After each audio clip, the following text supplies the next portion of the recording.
కోటప్ప కొండ మీద పరమశివుడు ఉంటాడు. చాలా చాలా ఆశ్చర్యకరమైనటువంటి క్షేత్రం. ఆ పరమశివుడు అక్కడ దక్షిణామూర్తి స్వరూపంతో ఉంటాడు. దక్షిణామూర్తి స్వరూపంతో ఉన్నటువంటి పరమశివలింగం ఉన్న ఏకైక క్షేత్రం బహుశా కొండ మీద నాకు తెలుసున్నంత వరకు ఆంధ్రదేశంలో కోటప్ప కొండ ఒక్కటే. ఆ కోటప్ప కొండకున్న గమ్మత్ ఏమిటో తెలుసా అండి? ఒక గొల్లభామకి పరమశివుడిచ్చిన వరం, ఎన్నడూ కాకి వాలదు. ఆ కొండంతటి మీద పగలు కాదు రాత్రి కాదు ఎన్నడూ ఒక్క కాకి మీకు కనపడదు. కోటప్ప కొండ కింద బోల్డని కాకులు ఉంటాయి. కోటప్ప కొండ ఎక్కడ మొదలెట్టినప్పటి నుంచి చూడండి, ఒక్క కాకి అంటే ఒక్క కాకి మీకు ఆ కొండ మీద వాలదు. ఎక్కడ ఓ చెట్టు మీద రాతి మీద వాలదు. కారణం, ఒక గొల్లభామ రోజు అక్కడ ఉన్నటువంటి శివుడికి తీసుకొచ్చి అన్నం పెడుతుండే, పెరుగు అవి ఆయన తింటుండేవాడు. నువ్వు ఊళ్ళోకి రా అంటుండేది ఆవిడ. అంటే ఆయన నవ్వేసి ఉడుకునేవాడు. దక్షిణామూర్తి ఆయన నిశ్శబ్దంగా ఉండేవాడు. ఆవిడ ఒక రోజు తీసుకొస్తూ చల్లకుండా తీసుకొచ్చి అక్కడ పెట్టి కూర్చుంది. బడలికి కూర్చుంటే ఒక కాకి వచ్చి వాలికి ఆ పెరుగు కుండ కింద పడిపోయి, అయ్యయ్యో పైనున్న పెద్ద ఆయనకి పెరుగు పట్టుకెడుతున్నాను,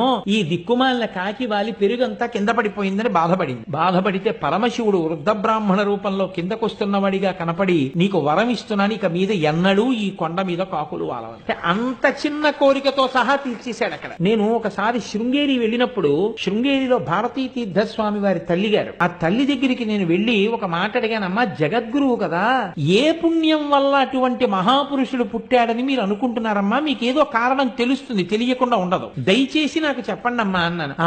నాయన ఏముంటుంది నాయన చెప్పడానికి అన్నారు ఆవిడ. నేను అందరూ వెళ్ళిపోయాక మళ్ళీ అడిగాను. అందరూ వెళ్ళిపోయాక అడిగి లోకం అంతటికీ చెప్పుకొస్తున్నాను, వేరు మాట అనుకోండి. అలా కాదమ్మా, మీకేదో కారణం ఉంటుంది, ఖచ్చితంగా మీకు తెలుస్తుంది, ఏ కారణానికే అంతటి మహాత్ముడు మీ కడుపున పుట్టాడమ్మా అని అడిగాను. అడిగితే ఆవిడ నాతో ఒక మాట చెప్పారు. నరసరావుపేటలోనే ఆవిడ కడుపున పడ్డారు భారతీ తీర్థస్వామి. నేను చిన్నతనంలో మా తండ్రి గారు ప్రతిరోజు కూడా మడి కట్టుకుని కోటప్ప కొండ ఎక్కి పరమశివుడికి నీళ్లు పోసుకుని కిందకు వచ్చేవారు అభిషేకం చేసి. తెలిసో తెలియకో మా నాన్నగారి వేలు పట్టుకుని రోజు పరిగెత్తుకుంటూ నేను కూడా కోటప్ప కొండ ఎక్కేదాన్ని. ఎక్కి నమస్కారం పెట్టుకుని, పిల్లలం కదా నాయన, కిందకి దిగిపోయేవాళ్ళం. ఎన్ని పర్యాయాలు ఎక్కానో, ఎన్ని మార్లు నమస్కరించానో, ఎన్ని మార్లు దిగానో నాకు తెలియదు. కానీ ఏ దక్షిణామూర్తి స్వరూపం జ్ఞానమూర్తి అక్కడ ఉన్నాడో, ఆ జ్ఞానమూర్తి సేవకి అన్ని మాటలు కొండెక్కిన ఫలితమేమో, అంతటి మహాజ్ఞాని, అన్ని వేదములు చదువుకున్నవాడు, అన్ని ఉపనిషత్తులు చదువుకున్నవాడు, శంకరాచార్యుల వారి చేత ప్రతిష్ఠింపబడిన పీఠానికి పీఠాధిపత్యం వహించగలిగినటువంటి